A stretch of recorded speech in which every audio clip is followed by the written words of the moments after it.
허웅으로부터 공갈미수, 협박, 스토킹 등의 혐의로 고소당한 전 여자친구 A씨가 두 차례의 임신 중절 수술 모두 허웅의 강요로 이뤄진 것이라며 폭로를 쏟아냈습니다.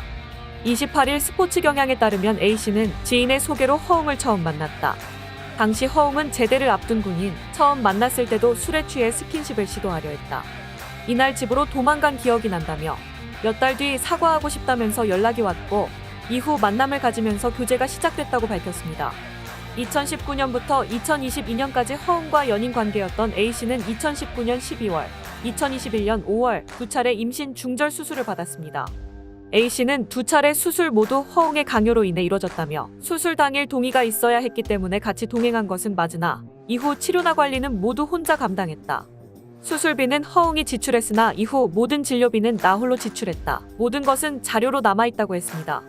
또 허웅은 나와의 연애 초창기에는 나의 이니셜을 운동화에 새기고 경기를 뛸 정도로 공개 열애를 본인이 원했고 농구 팬들은 나를 이미 알 정도로 공공연한 사실이었다며 하지만 그가 방송 및 유튜브 촬영 등 방송계에서 활동하면서 180도로 심하게 변한 모습을 보였다고 전했습니다.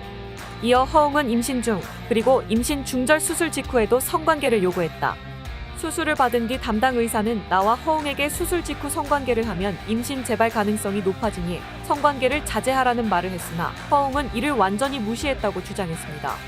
첫 수술은 임신 22주 차에 진행됐다고 밝힌 그는 신체의 고통보다 정신적인 고통이 컸다.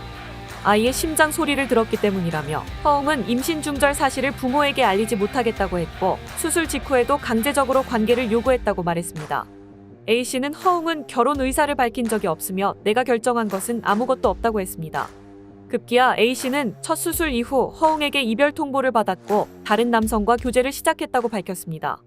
이 사실을 안 허웅은 자살을 암시하고 A씨 주거 침입 등 스토킹 행위를 지속했습니다.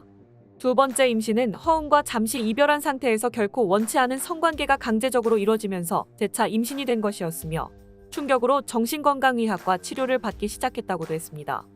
A씨는 나는 처음부터 마지막까지 관계와 두 차례의 임신 중절 수술에 대한 최소한의 양심과 진심 어린 사과를 원했다며 오래된 팬들이 나를 알 정도로 허웅과 나는 진실된 연애를 했다.